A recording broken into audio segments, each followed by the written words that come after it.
Opowiem Ci dzisiaj o najbardziej p***banych sytuacjach, jakich byłam świadkiem, mieszkając w Nowym Jorku.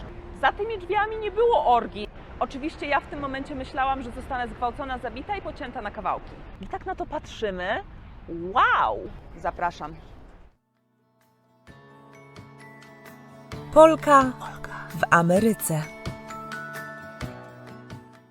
Cześć! Witaj serdecznie na kanale Polka w Ameryce. Mam na imię Olka, mieszkam w Nowym Jorku. Znajdujemy się w drugiej części odcinka o najbardziej p***anych historiach, jakie przydarzyły mi się tutaj w Nowym Jorku. W opisie dzisiejszego odcinka masz też poprzedni odcinek, także jak chcesz, to sobie kliknij, a jak nie, to w 30 sekund szybko Ci streszczę, co się wydarzyło.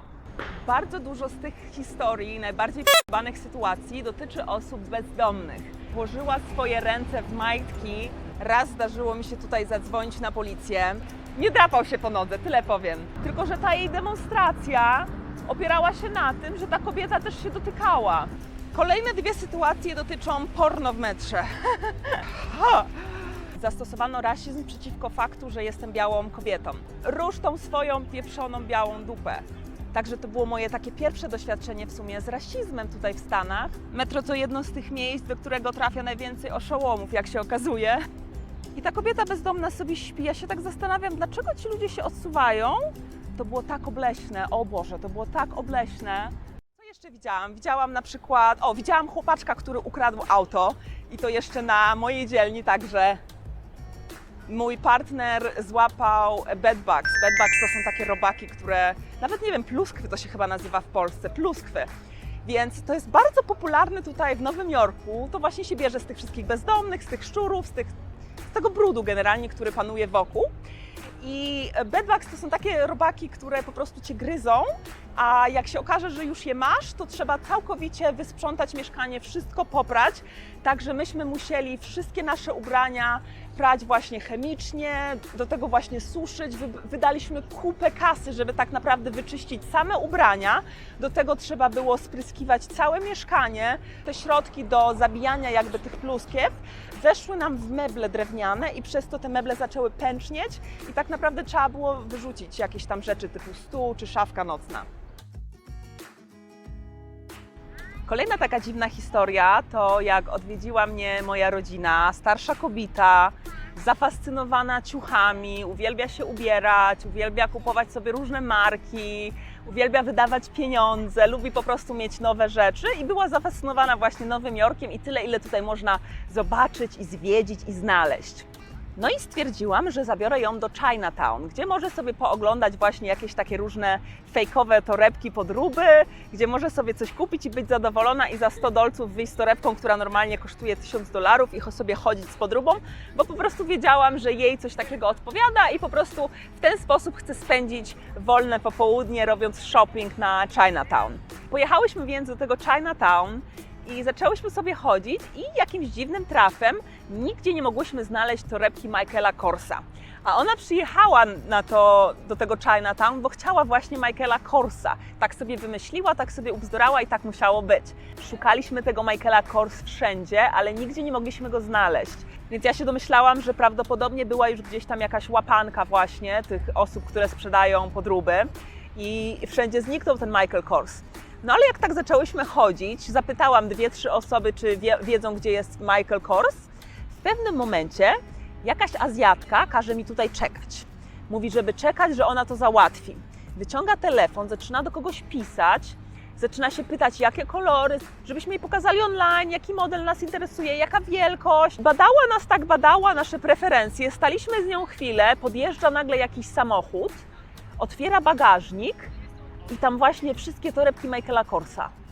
I tak na to patrzymy, wow!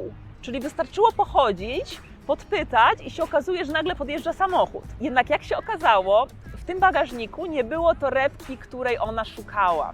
Więc powiedzieliśmy tej Chince, że niestety, że chciałybyśmy bardzo, no ale tutaj po prostu nie ma tej torebki, którą chciałyśmy.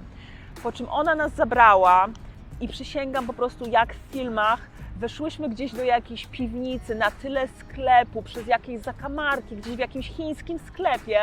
Wprowadzili nas w podziemie i cała po prostu wszystko w Michaelu Korsie, wszystko, cała ściana oblepiona, druga ściana w Chanel, jeszcze kolejna ściana w Versace i tak dalej, i tak dalej. Po prostu mieli swój zakamarek w Chinatown, w jakimś sklepie, w podziemiach i w ten sposób sprzedawali turystom torebki, żeby też nie mieć kłopotu jakby z policjantami. Tak szczerze, z perspektywy czasu, to nie wiem, czy ta Chinka za nami przypadkiem nie chodziła już od jakiegoś czasu i wiedziała dobrze, czego szukamy i że nie jesteśmy z policji. Ja się żegnam już z Bryant Parkiem, pa. Lecę dalej, bo się zagapiłam i już muszę uciekać. Natomiast co nie powód, jeszcze chcę opowiedzieć o dwóch sytuacjach. Mianowicie szczury. Ze szczurami jest mnóstwo historii. Historie typu, że dwa szczury biją się na przykład o kawałek pizzy, albo bezdomny, po którym chodzą szczury. Takie rzeczy się wydarzają i to jest normalne. Natomiast znajomy mojej koleżanki został ugryziony przez szczura. On po prostu na coś nadepnął, nie wiedział co to jest, zanim się zorientował, to już ten szczur zdążył go ugryźć po prostu w nogę. I on musiał wziąć zastrzyk na wściekliznę, pojechać do szpitala i tak dalej, i tak dalej. Przechodzę teraz koło typowego nowojorskiego widoku, czyli śmieci przy ulicy i para. I przy tym pięknym akompaniamencie opowiem Ci o ostatnim czynniku, najdziwniejszej, najbardziej pojebanej rzeczy, która mi się przytrafiła. Ta rzecz jest dość pozytywna, powiedzmy. Jak tutaj się przyprowadziłam, zaczęłam mieszkać w Nowym Jorku, to pracowałam jako modelka. I w pewnym momencie jakoś tak się wbujałam w towarzystwo, że zaczęłam chodzić na imprezy, które były płatne. To znaczy, trzeba było ładnie wyglądać, ja jestem wysoką blondynką, więc trzeba było sobie zrobić makijaż, ubrać obcasy, jakąś ładną sukienkę. Generalnie chodziło o to, żeby klub mógł powiedzieć, że w klubie bawią się modelki. Dlatego właśnie nam płacono po to, żeby po prostu się pokazać, pobawić się 2-3 godziny i pójść sobie do domu.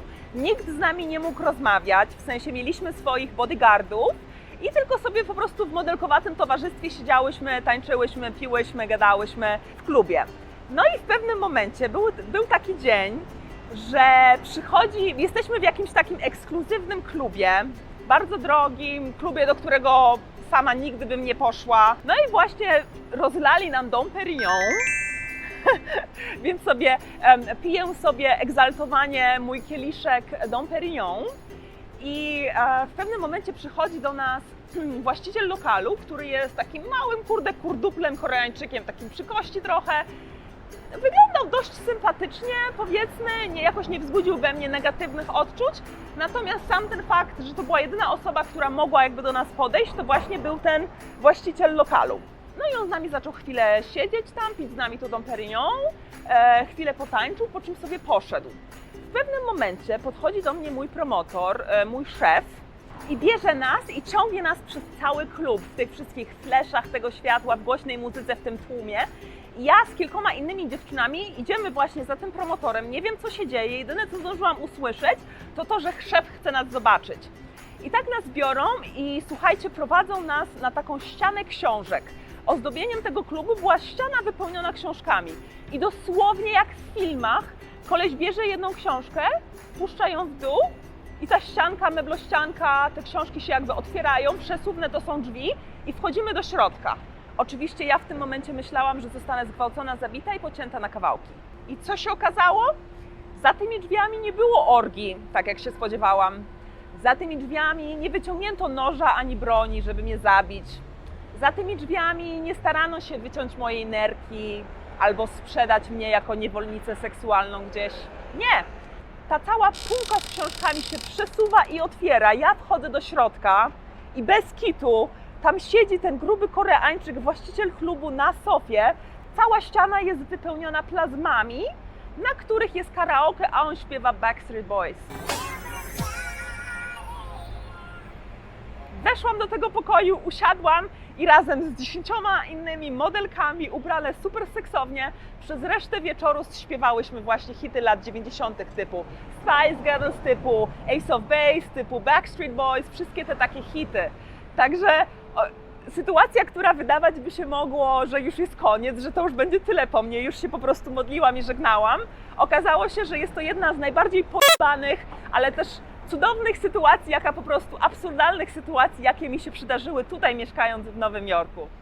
I to już tyle w dzisiejszym odcinku. Mam nadzieję, że spodobała Ci się ta lista najbardziej pojebanych rzeczy, jakie przytrafiły mi się w Nowym Jorku. Mieszkam tutaj od 6 lat, także jeszcze na pewno sporo się przytrafi.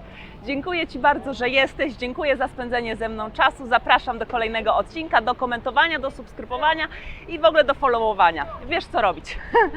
Pa! A w ramach też kontrastu pokażę Ci jedną z najzajebistszych z kolei sytuacji, która przytrafiła mi się w Nowym Jorku w metrze. Oglądaj!